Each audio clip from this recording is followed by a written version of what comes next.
प्रबंध संपादक अजय कुमार उपाध्याय की रिपोर्ट। भारत समाचार दर्शन न्यूज के लिए। साहित्यिक रूप से सहदेव से उर्वरा रही भूमि बलिया की एक और युवा साहित्यकार डॉक्टर रिंकी पाठक पड़ोसी देश नेपाल की सरकारी संस्था सरस्वती राजनारायण प्रतिष्ठान और साहित्य संवर्धन समिति जनकपुर धाम नेपाल के द्वारा उत्कृष्ट साहित्यिक सेवा के लिए जानकी मेधा सम्मान से सम्मानित हुई है। बहुत ही अल्प समयावधि से एक समीक्षा और आलोचक रूप से प्रतिष्ठित हो चुकी हैं। बलिया की इस बेटी ने बारंबार बलिया को गौरव का पल दिया है। कई पुस्तकों की रचना कर अपनी ओजस्वी व्याख्यान और व्यंग्यात्मक लेख शैली के लिए जानी जाने वाली डॉक्टर रिंकी पाठक इसके पूर्व भी कई सरकारी और गैर सरकारी संस्थाओं और विश्वविद्यालयों के द्वारा अपनी रचनाधर्मिता के लिए सम्मानित होती रही हैं। सरस्वती राजनारायण प्रतिष्ठान और साहित्य संवर्धन समिति जनकपुर धाम नेपाल के द्वारा आयोजित मानस मंथन में रामचरितमानस से आदर्श विषय केंद्रित अपने व्याख्यान में उन्होंने अपने मत को पुष्ट करते हुए आदर्शों की स्थापना के साथ ही यथार्थ पर भी तुलनात्मक अध्ययन प्रस्तुत किया है।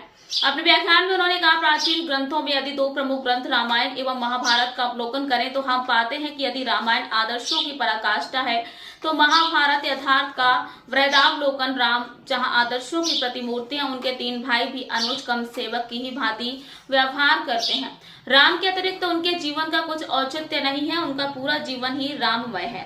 रामायण का प्रत्येक पात्र आदर्शों की सीमा में बता हुआ है। यदि महाराज दशरथ से प्रारंभ करें तो जो पुत्र उनका सर्वस्व है उसी को वनगमन की आज्ञा दे देते हैं। राम वनगमन के पश्चात भले वो मृत्यु को प्राप्त हो जाते हैं परंतु अपने आदर्शों का निर्वहन करते रहते हैं। सीता को एक बार नहीं दो बार गृह त्याग करना पड़ता है परंतु एक क्षण के लिए वो अपने संकल्प से डिगी नहीं। हर क्षण उनका पति प्रेम अविचल और अटल रहा। आदर्श ही सर्वोपरि रहा। रावण जैसी दंभी एवं राक्षसी प्रवृत्ति का व्यक्ति भी सीता को कभी स्पर्श नहीं कर पाया परंतु अगर महाभारत का वृहदावलोकन किया तो इसमें ठीक उलट जीवन के कटु यथार्थों से हमारा बार बार सामना होता है। धर्मराज कहे जाने वाले ज्येष्ठ पांडु पुत्र महाराज युधिष्ठिर भी समय के बेसीफूत रहे।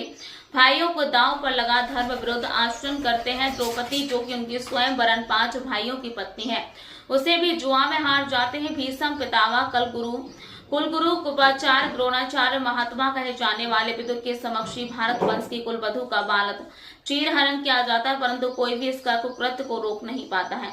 यही नहीं, जहाँ सीता वनवास में सुरक्षित हो अपने सतीत्व को लेकर, वहीं वनवास में भी द्रौपदी को दुष्पला देहोदन की बहन का पति सिंधु नरेश जयद्रथ बलात् अपहरण करने वाला प्रयास करता है। अज्ञातवास में भी मत्स्य देश के राजा विराट के यहाँ अपमान सहना पड़ता है। एक बार फिर मत्स्य देश का सेनापति द्रौपदी से दासी समझकर बलात्कार करने का प्रयास करता है और भीम के हाथों मारा जाता है। महाभारत वक्त आदर्शों की सीमा को अतिक्रमित कर जीवन के कटु यथार्थों से हमारा सामना करती है।